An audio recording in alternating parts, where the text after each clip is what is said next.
প্রশাসন বিএনপি এবং জামাত দখল করে নিয়েছে, ভাগবাটোয়ারা করে নিয়েছে।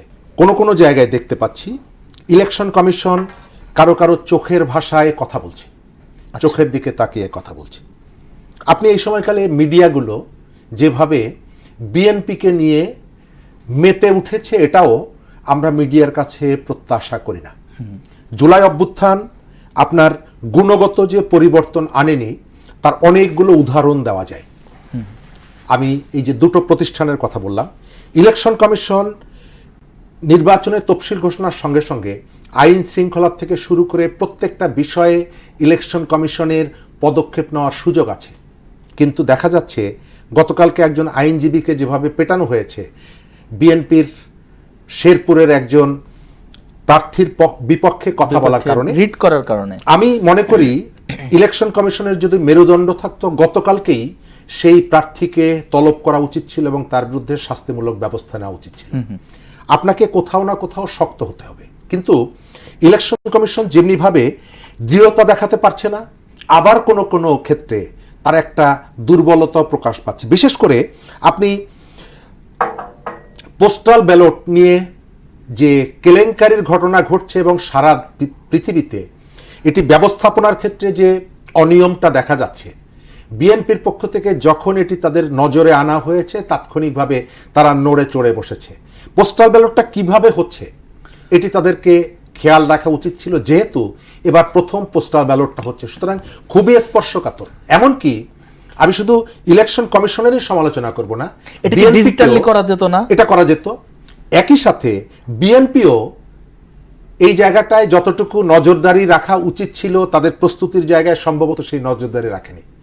চোর চলে যাওয়ার পর আপনি প্রতিবার যদি পুলিশকে ডাকেন, এই ধরনের একটা বড় রাজনৈতিক দল সে পোস্টাল ব্যালটে যেখানে প্রায় 20 লাখের বেশি ভোটার এর সাথে ভোটটা প্রয়োগ করবেন, সেই একটা বড় ভোটারের কিভাবে ভোট দিচ্ছে, ব্যালটটা কিভাবে হচ্ছে, এটি আপনি খেয়াল করবেন না। এটা কোনোভাবে গ্রহণযোগ্য না।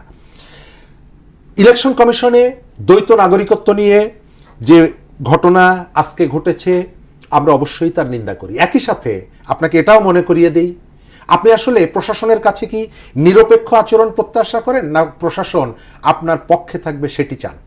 আপনি ইলেকশন কমিশনে আব্দুল আওয়াল মিন্টুর যে আচরণ, সেই আচরণ যেমন নিন্দনীয়, একই সাথে কুড়িগ্রামের একজন নারী ডিসি যখন জামাতের একজন প্রার্থী তার দ্বৈত নাগরিকত্ব নিয়ে তিনি যখন তার বিধি অনুযায়ী পদক্ষেপ গ্রহণ করলেন, সঙ্গে সঙ্গে তাকে ইসকনের সদস্য, তিনি আওয়ামী লীগের দোসর ইত্যাদি বলে সেই নারী ডিসিকে যেভাবে সোশ্যাল মিডিয়া এবং প্র্যাকটিক্যালি সেখানে মব ক্রিয়েট করে সংঘবদ্ধভাবে তার উপরে তার বিরুদ্ধে অনবরত হুমকি প্রদান করলেন, সেটি কি নিন্দনীয় না?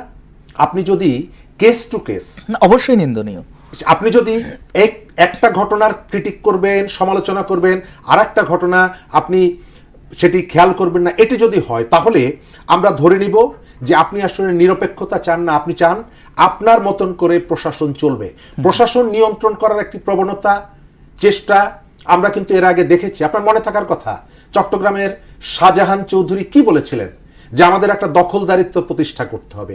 এখন কিন্তু শাহজাহান চৌধুরীর দল সমালোচনা করছে প্রশাসন বিএনপির দিকে চলে যাচ্ছে। আবার আমরা কিন্তু এটাও জানি যে আমাদের সাবেক সদ্য পদত্যাগ করা তথ্য উপদেষ্টা বলেছিলেন যে প্রশাসন বিএনপি এবং জামাত দখল করে নিয়েছে, ভাগবাটোয়ারা করে নিয়েছে। আমরা কিন্তু এটাও শুনেছি একটা রাজনৈতিক দলের পক্ষ থেকে বলা হয়েছে সরকারের মন্ত্রীরা কাদের সাথে কথা বলে সেই অডিও টেপ আমাদের কাছে আছে। অর্থাৎ মন্ত্রীদের কার সাথে কথা বলে একটা রাজনৈতিক দল, তার পক্ষে তো এটা সংগ্রহ করা সম্ভব নয়। নিশ্চয়ই সরকারের মধ্যে আপনার গোপন কেউ আছে যার কাছ থেকে আপনি তথ্য সরবরাহ করছেন, কিন্তু তারা কারা এই তথ্যটি আপনি প্রচার করছেন না।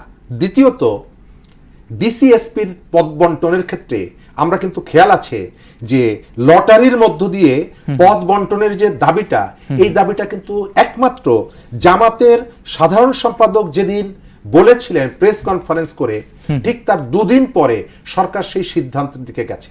এই সিদ্ধান্তের প্রতি অন্য কোনো রাজনৈতিক দলের সমর্থন তো ছিলই না, বরং রাজনৈতিক দলগুলো কিন্তু আপত্তি করেছে। তার অর্থ হচ্ছে আপনি কখনো ইলেকশন কমিশনকে দেখছেন একটা রাজনৈতিক দলের প্রতি সহানুভূতিশীল, কোনো জায়গায় আবার দেখছেন ওই রাজনৈতিক দলের বিপক্ষে। আর আমরা যখন আমাদের সুবিধার সাথে সরকারের সিদ্ধান্তটা মিলে যাচ্ছে আমি নীরব থাকছি, এবং যখন আমার চাওয়ার সাথে সিদ্ধান্ত মিলছে না তখন আমি সরব হচ্ছি। আমরা একটা ফেয়ার ইলেকশন চাই, আমরা একটা গ্রহণযোগ্য নির্বাচন চাই। গ্রহণযোগ্য নির্বাচন মানে ভোটার যাতে নির্ভয়ে ভোট কেন্দ্রে যেতে পারে,